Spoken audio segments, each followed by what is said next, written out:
Bonjour, merci de me retrouver à l'atelier Fleur d'encre. Aujourd'hui, j'ai très envie de partager avec vous la façon de confectionner une jolie petite boîte avec un super set de poinçons que vous découvrez dans le catalogue automne-hiver. Alors, moi, j'ai complètement fondu sur cette petite boîte. Elle est toute mignonne, très facile à utiliser. C'est la jolie boîte oreiller. Alors, dans ce lot de poinçons, vous avez la grande matrice de découpe qui va vous permettre en une seule fois, en un seul passage dans votre machine, de découper la boîte oreiller et puis de lui marquer déjà tous les plis que vous devrez ensuite façonner. Et puis vous avez diverses étiquettes, vous avez des petits die ici à rajouter pour le système de fermeture ou pour ajourer, pour donner un petit peu plus de relief à votre couvercle. Et puis aussi des fleurs qui permettent de faire une petite décoration. Je vais tout de suite vous montrer deux boîtes que j'ai déjà confectionnées sur deux thèmes très différents. L'une sur le thème de Noël, l'autre qui peut passer un petit peu à toutes les saisons mais qui est plutôt automnale. Et puis aujourd'hui, pour vous montrer comment l'utiliser, ce set de poinçons, eh bien, nous allons travailler sur le thème d'Halloween. C'est une toute petite boîte, mais elle est suffisamment volumineuse à l'intérieur pour y glisser des bonbons. Et puis ne partez pas trop vite parce que tout de suite après avoir confectionné cette boîte d'Halloween, je vous montrerai une autre façon de détourner un petit peu votre poinçon, cette fois pour faire une jolie petite enveloppe cadeau. Ne partez pas trop rapidement. Alors, j'ai déjà fait quelques découpes, quelques préparations à l'avance pour ne pas perdre trop de temps.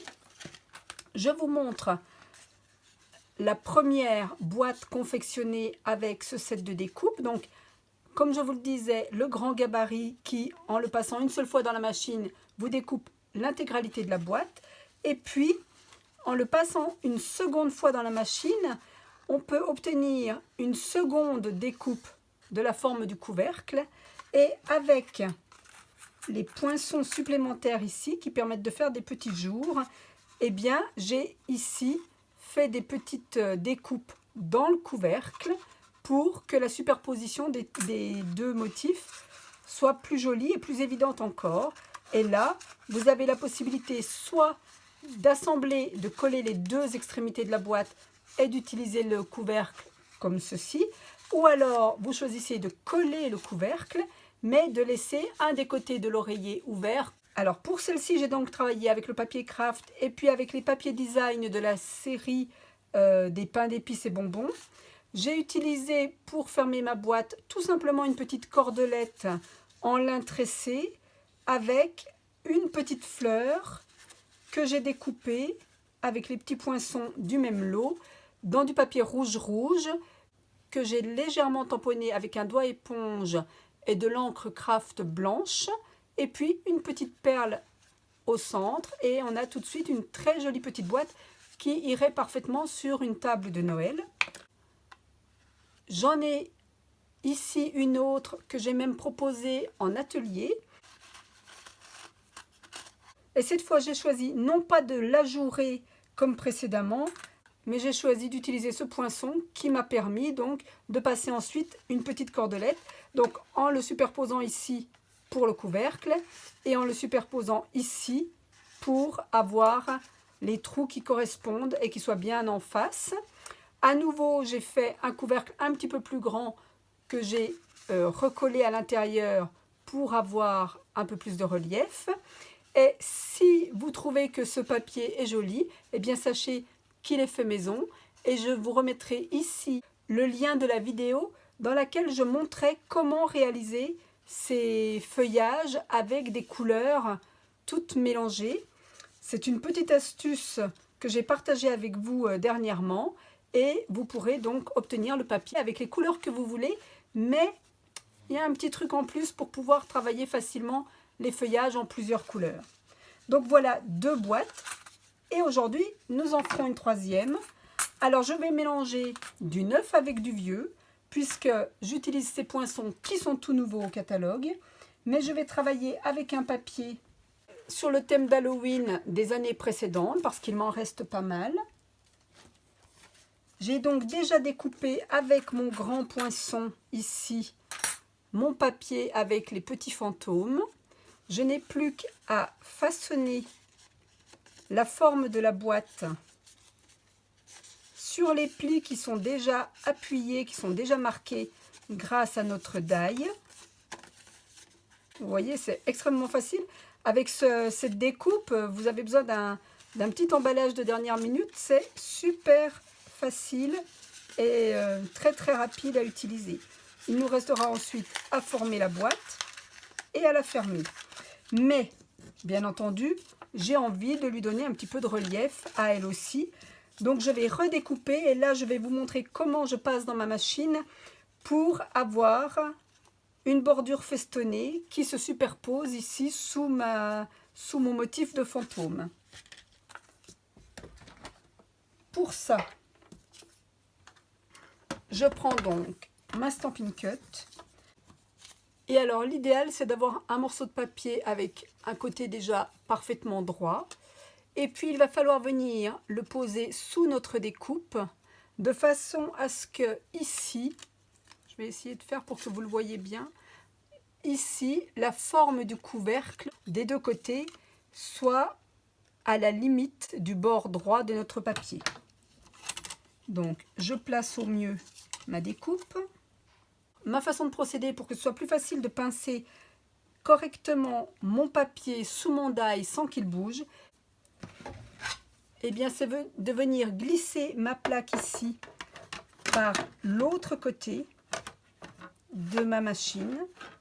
Et comme ça, il me suffit de venir bien pincer mon projet. Vous le savez, quand nos plaques commencent à bomber, c'est un petit peu difficile quelquefois de garder notre projet bien en place.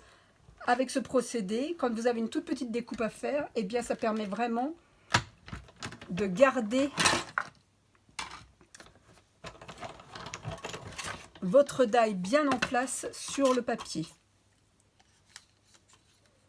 Voilà donc le morceau de papier que je vais superposer en le laissant déborder un petit peu, ici, le long du couvercle de ma boîte.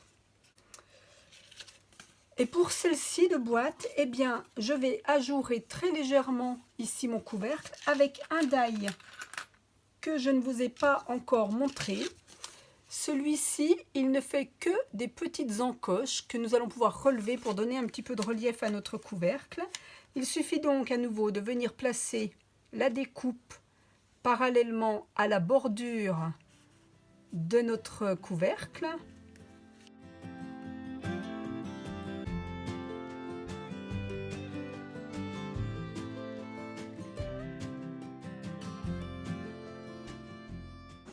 Et ici, j'aurai donc juste des toutes petites encoches que je pourrai redresser un peu pour laisser apparaître le papier violet qui est en dessous.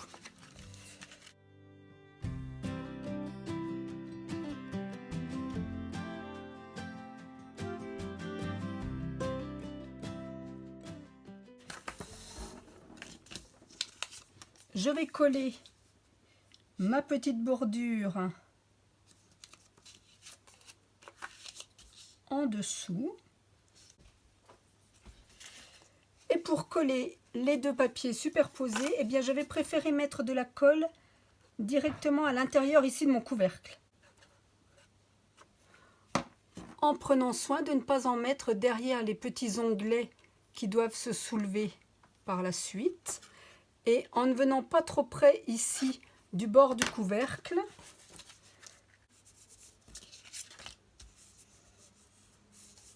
Et pour faciliter le montage de ma boîte et puis la forme bien arrondie, eh bien, mon petit truc à moi, c'est de passer très légèrement le plioir en os sur notre papier et sur le couvercle aussi d'ailleurs, pour que tout ait une jolie forme bombée.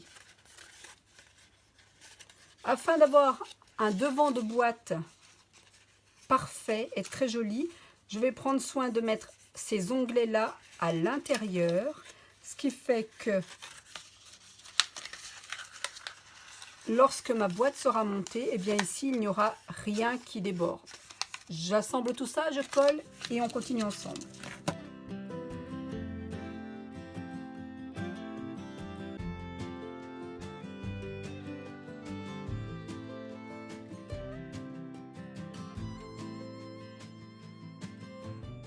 Alors vous le voyez, c'est vraiment une boîte très facile à monter, très mignonne.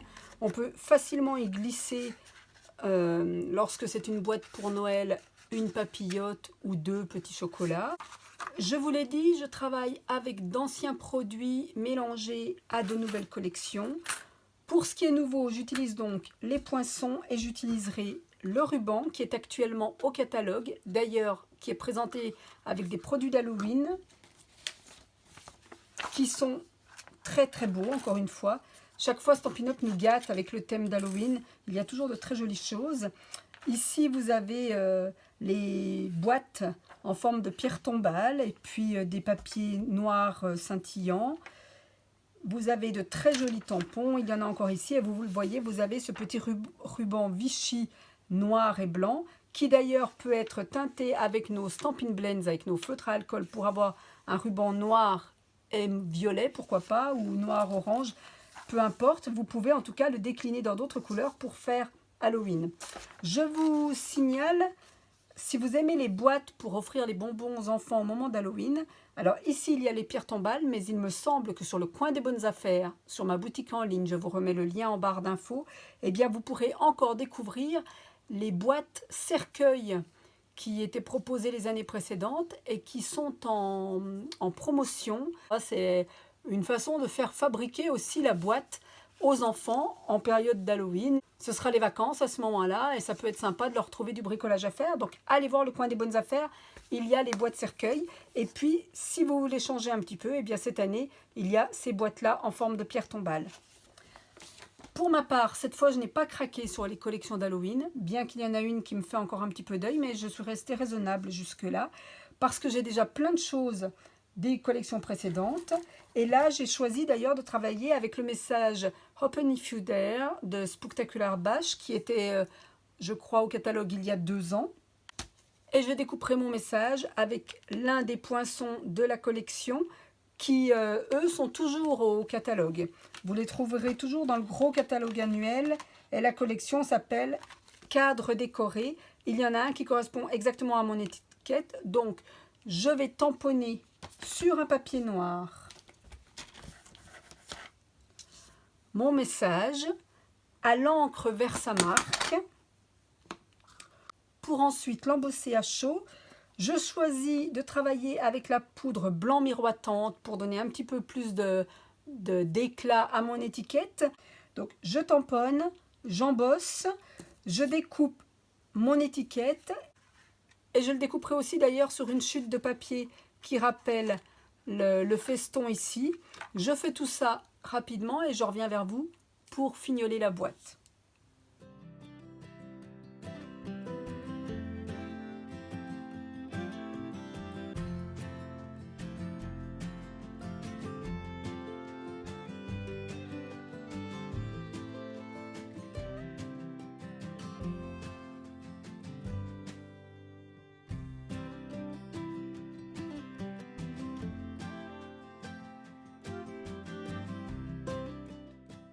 Ma petite étiquette embossée est prête.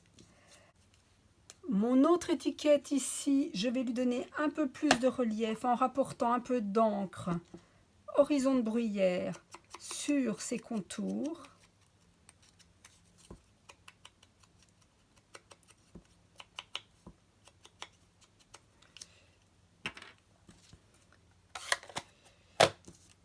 Je regarde comment je préfère la positionner, comme ça, ou alors que chaque côté soit un petit peu élargi. Et je crois que je vais choisir cette solution-là. Donc tout simplement, je la coupe en deux.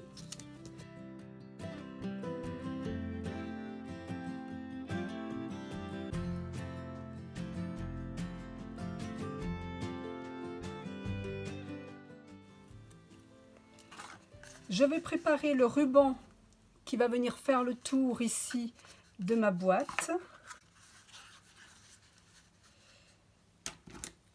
Et je ne vais pas lui faire un nœud, mais je vais le coller avec mon étiquette dessus. Je prends donc la longueur qu'il me faut. Et j'ai bien envie de rapporter un peu de violet justement sur ce ruban. Donc j'utilise un Stampin' Blends Horizon de Bruyère. Et je passe de cette façon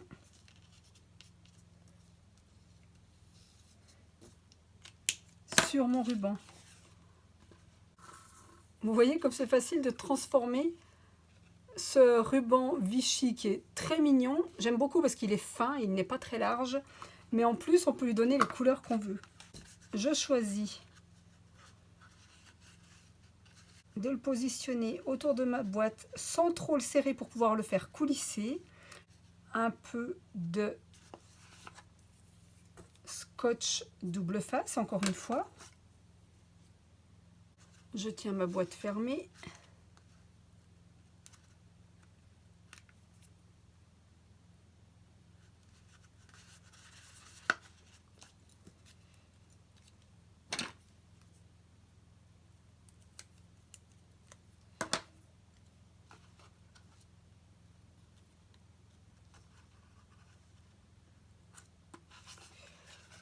Et voilà comment faire un projet très rapidement dans l'esprit d'Halloween. Cette fois, je vais glisser quelques bonbons à l'intérieur.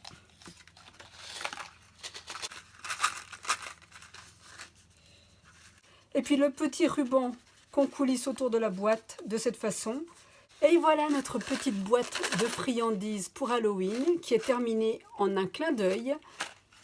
C'est tout simple, mais le but c'était vraiment de vous faire découvrir ce set de découpe de poinçons parce que vraiment je le trouve tellement mignon et puis facile à utiliser. Et puis on peut le décliner comme ça sur le thème de Halloween, comme ça sur le thème de Noël, ici sur un thème qui peut être vraiment tout autre pour un anniversaire, pour un simple repas entre amis, pour mettre sur la table, pour offrir un petit bijou, pour offrir un petit cadeau. Mais vous pouvez le décliner très simplement aussi d'une autre façon pour en faire une petite enveloppe cadeau. Et ça, c'est la petite utilisation détournée que je vais vous montrer tout de suite. Pour celle-ci, j'ai choisi, afin de vous montrer d'autres produits du catalogue annuel, j'ai choisi de prendre un papier rouge que j'ai tamponné en ton sur ton avec l'encre rouge et le grand tampon de fond Knit Together qui fait un point de tricot jersey plus ou moins régulier, que je l'ai déjà pas mal utilisé moi sur des cartes, sur d'autres projets. Ici donc en ton sur ton, rouge sur rouge, je vais faire ma découpe sur ce papier.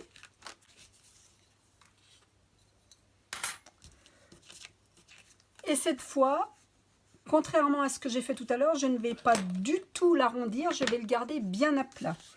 Je marque mes plis.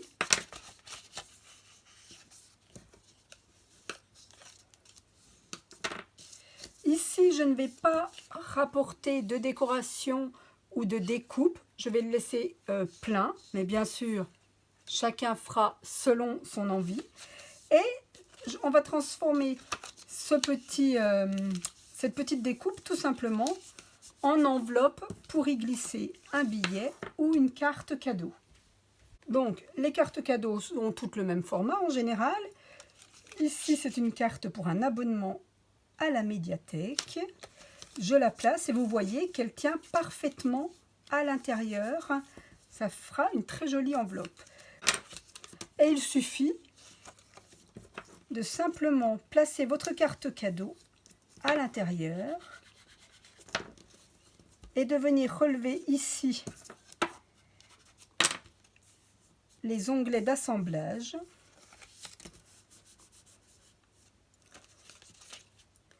Et puis de faire la même chose sur le rabat. Alors moi je choisis de le faire directement avec la carte mise en place. Vous pouvez faire avec n'importe quelle carte du coup, puisqu'elles ont toutes le même format, mais parce que comme ça vous serez sûr que c'est parfaitement ajusté.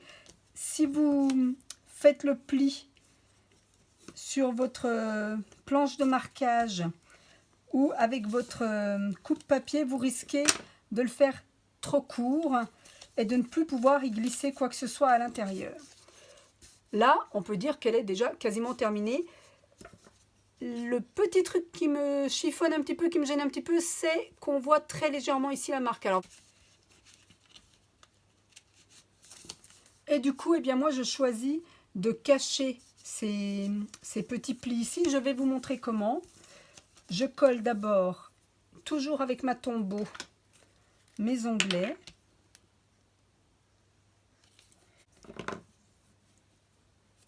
Et là, pour que ce soit plus facile de glisser la carte à l'intérieur et que nous n'ayons pas un rabat qui nous gêne, eh bien, je choisis de coller l'un des onglets d'assemblage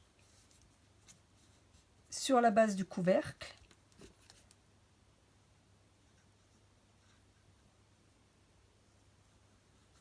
Et ensuite, de fermer mon enveloppe.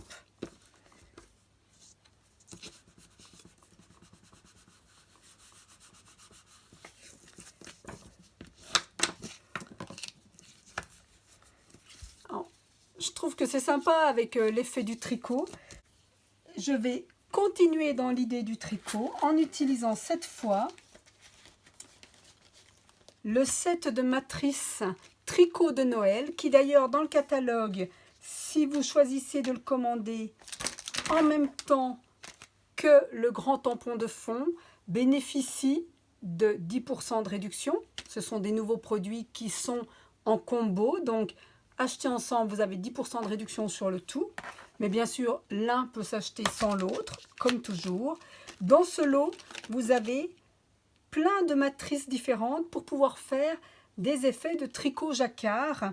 Alors que vous pourrez utiliser sur un papier blanc que vous superposez par exemple avec un tricot de couleur, ou alors vous allez pouvoir les découper dans un papier qui vous servira de pochoir pour les mettre en couleur, ou même utiliser de la pâte de structure.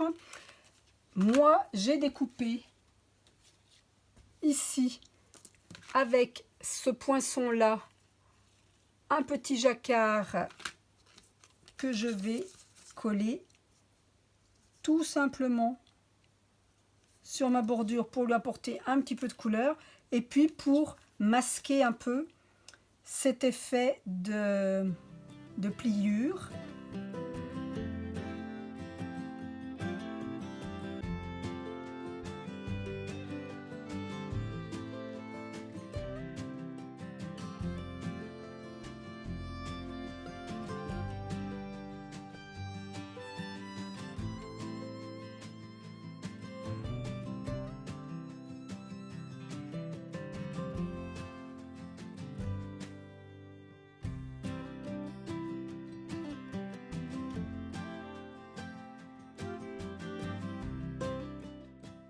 J'ai préparé à l'avance une étiquette sur laquelle je tamponnerai le message que je souhaite, ou alors je marquerai le prénom de la personne à qui je veux offrir cette enveloppe. Et pour faire cette étiquette, j'ai utilisé le plus petit des poinçons contour festonné que je vais venir mettre ici. Je viens la placer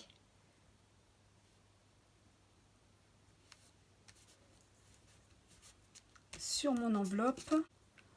J'ai aussi découpé au préalable quelques petits flocons, toujours avec ce set de matrice, et je vais les utiliser ici pour faire la fermeture de ma petite pochette. Cette enveloppe, pour la tenir fermée, je vais utiliser un mini velcro. Pour moi ici, ce sont des velcro de la marque Rayer en tout petit format. Ils font 5-6 mm de diamètre. Vous pouvez en trouver dans les magasins de loisirs créatifs ou sur internet. Voilà mon petit velcro. Et je vais coller petit flocon superposé.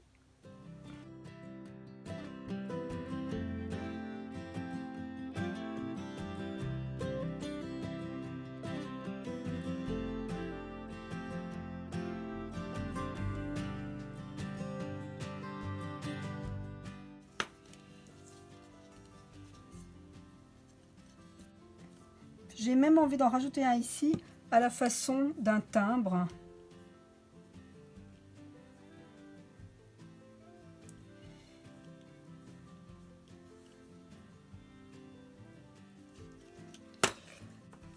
Et voilà, je ne sais pas si vous aimerez. Vous le voyez, c'est vraiment quelque chose de tout simple. C'est une façon détournée d'utiliser ce poinçon. C'était quand même tentant d'essayer d'autres choses avec ce poinçon. Et lorsque j'ai remarqué qu'il correspondait très exactement à la taille d'une carte cadeau, eh bien, je n'ai pas pu résister. Ma recommandation, c'est bien sûr d'exploiter toutes les solutions possibles avec le matériel que nous avons. Et cette petite enveloppe cadeau en fait partie. Je vous remercie de m'avoir suivi.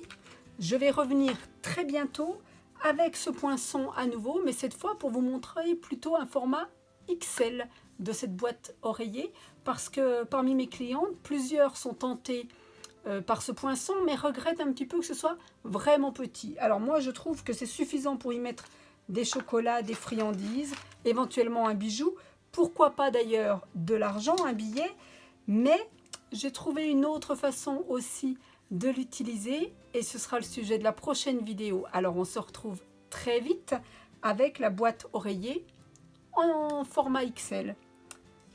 J'espère que ce que je vous ai proposé aujourd'hui vous aura plu, vous aura donné envie d'essayer ce poinçon qui servira tout le temps, peu importe la saison, peu importe l'occasion. Et puis surtout, c'est un poinçon que nous ressortirons d'année en année. J'en suis absolument convaincue. Je vous remercie. Si vous avez aimé ce que je vous ai proposé, n'oubliez pas des petits pouces en l'air à la fin de la vidéo, ça me fait plaisir.